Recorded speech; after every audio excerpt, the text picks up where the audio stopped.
दोस्तों, टोयोटा एक ऐसी गाड़ी बना रही है जिसे हम पानी डाल के चला सकेंगे। जी हाँ, सही सुना आपने, पेट्रोल की टंकी में पानी जाएगा। टोयोटा का ये नया इंजन एक बहुत ही इको फ्रेंडली कंबशन इंजन होने वाला है, जिसके फ्यूल टैंक में तो पानी डलता ही है, पर इसके एग्जिट से भी पानी ही बाहर निकलता है और वो किसी पेट्रोल या इलेक्ट्रिक इंजन जितना पावर प्रोड्यूस करता है। अब आपके मन में कई सवाल उठ रहे होंगे, आखिर टोयोटा अपने इंजन में पानी को कैसे जलाने वाला है? क्या इन्होंने साधारण पानी की कोई ऐसी खूबी ढूंढ निकाली है जो इन सभी बड़ी बड़ी जायंट कंपनीज के नजरों से छूट गई? इलेक्ट्रिक व्हीकल्स यानी ईवीज पर इस आविष्कार का क्या इम्पैक्ट होगा? क्या ईवीज का बिजनेस बंद हो जाएगा? इन सभी सवालों का जवाब मिलेगा आज इस वीडियो में, तो वीडियो को अंत तक जरूर देखिएगा और चैनल को जल्दी से सब्सक्राइब कर लीजिए। दोस्तों, आपने देखा होगा कि अगर गलती से भी पानी किसी इंजन या फ्यूल टैंक में चला जाता है तो मेटल पूरी तरह से सड़ जाता है। सो टोयोटा आखिर इंजन के दुश्मन पानी को इंजन का सबसे बड़ा दोस्त कैसे बनाएगा? अब इस सवाल का जवाब ढूंढने के लिए हमें टोयोटा की थोड़ी हिस्ट्री जाननी होगी। चाहे आज हम एलन मस्क और उनकी कंपनी टेस्ला को ही इलेक्ट्रिक व्हीकल्स यानी ईवीज के आविष्कार के लिए जानते हैं, लेकिन आपको जानकर हैरानी होगी कि टोयोटा ने 1997 में ही दुनिया की पहली successful hybrid electric car Toyota Prius launch कर दी थी। लेकिन टोयोटा खुद अपनी इस सक्सेस से खुश नहीं थी, क्योंकि उन्हें अपने इस हाइब्रिड इलेक्ट्रिक इंजन में दो मेजर फ्लॉज नजर आए।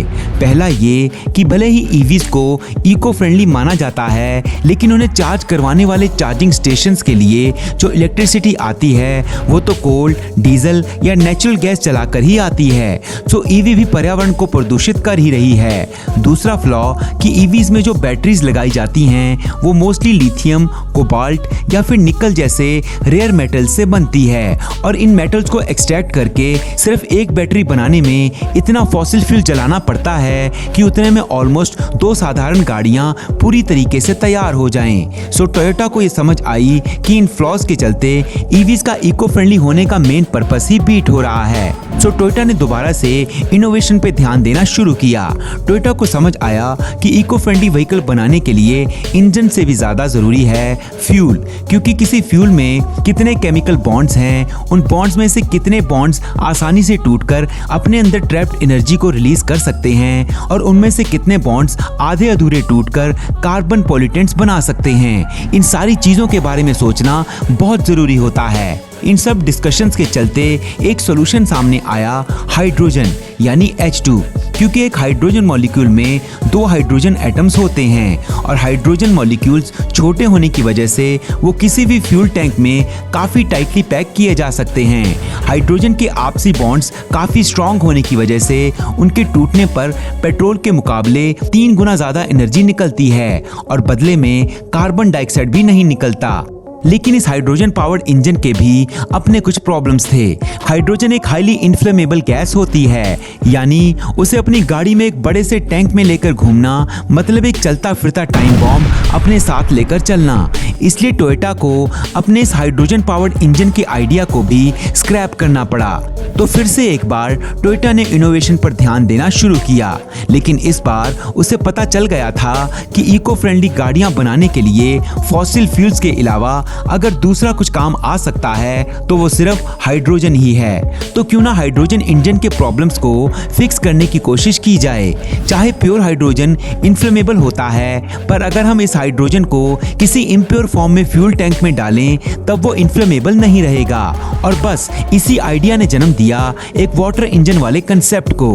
अब पानी में हाइड्रोजन के पर्सपेक्टिव से देखें तो उसमें ऑक्सीजन की इम्प्योरिटी होती है। यही इम्प्योरिटी उसको एक्सप्लोजन से बचाएगी।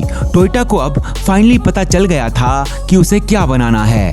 वैसे दोस्तों, आपको जानकर हैरानी होगी कि 2018 में हमारे भारत के नागपुर के कुछ इंजीनियरिंग स्टूडेंट्स ने एक मारुति 800 को पानी डालकर चलाया था। उन्होंने बेसिकली मारुति 800 के फ्यूल टैंक में कैल्शियम कार्बाइड के टुकड़े पानी में खोल के डाले थे और उनके बीच एक केमिकल रिएक्शन से जो इन्फ्लेमेबल एसिटिलीन गैस पैदा हुई थी, उससे उन्होंने अपनी गाड़ी को चलाया था।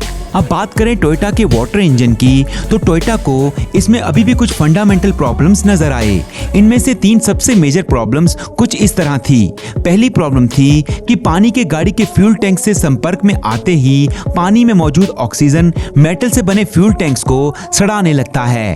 दूसरी प्रॉब्लम, पानी से गाड़ी चलाने के लिए कैल्शियम कार्बाइड को पानी में डिसॉल्व किया जाता है, जिससे एसिटिलीन गैस बनती है, लेकिन साथ साथ कैल्शियम ऑक्साइड भी फॉर्म होता है जो फ्यूल टैंक में जमा होकर उसे ब्लॉक कर देता है। और तीसरी सबसे बड़ी प्रॉब्लम थी एसिटिलीन खुद, क्योंकि एसिटिलीन पानी से ज्यादा कोरोसिव होता है और हाइड्रोजन गैस से ज्यादा अनस्टेबल, और तो और ये पॉइजनस भी है। यहीं पर टोयोटा के इंजीनियर्स ने एक जबरदस्त जुगाड़ लगाया। उन्होंने फिर से अपने इनोवेटिव दिमाग को दौड़ाया। उन्होंने अब तक देखे सभी तरह के इंजन्स यानी कि ईवी, हाइड्रोजन इंजन और वाटर इंजन पर खूब विचार किया और अंत में एक ऐसा इंजन बनाया जो उन सभी की खूबियों को मिक्स करके उनकी आपसी कमियों को सॉल्व कर सकता था। उन्होंने देखा कि हाइड्रोजन गाड़ियों के फ्यूल स्टेशंस एक तरह से ईवीज के चार्जिंग स्टेशंस का ही एक एक्सटेंशन होते हैं। सिर्फ गाड़ी में डायरेक्टली इलेक्ट्रिसिटी देने की बजाय वो इंस्टेंट पानी में इलेक्ट्रिसिटी देते हैं और फिर इलेक्ट्रोलिसिस प्रोसेस के जरिए पानी हाइड्रोजन और ऑक्सीजन में स्प्लिट होता है। यही सेपरेटेड हाइड्रोजन फिर गाड़ियों की टंकी में भरा जाता है। तो टोयोटा ने सोचा कि क्यों ना हम हाइड्रोजन के फ्यूल स्टेशन का पूरा सेटअप डायरेक्टली गाड़ी में ही फिट कर दें। इससे फ्यूल टैंक में इनफ्लेमेबल हाइड्रोजन की जगह हम सादा पानी रख सकेंगे और फिर इलेक्ट्रोलिसिस के लिए गाड़ियों में बैटरी तो होती ही है, उतना काफी है। और इन सब के जरिए जो on the spot hydrogen gas बनेगी वो बिना फटे और बिना कंबशन इंजन को सड़ाए उसे चला भी सकेगी। और रही बात फ्यूल टैंक के सड़ने की, तो उसमें कोई मैकेनिकल मूवमेंट ना होने की वजह से उसके अंदरूनी सरफेस को एक वाटर रेजिस्टेंट मटेरियल से कोट किया जा सकता है। सो इस तरह टोयोटा ने अपनी इनोवेटिव सोच से इस लक्ष्य को हासिल किया।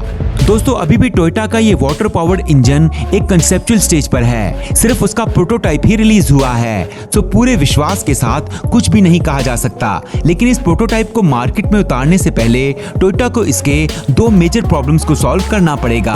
फर्स्टली, इस इंजन में मौजूद बैटरी अपने इलेक्ट्रिकल एनर्जी से पानी को स्प्लिट करती है और फिर पानी से निकला हाइड्रोजन जब टायर घुमाता है तो टेक्निकली वो इलेक्ट्रिकल एनर्जी काइनेटिक एनर्जी में कन्वर्ट होती है।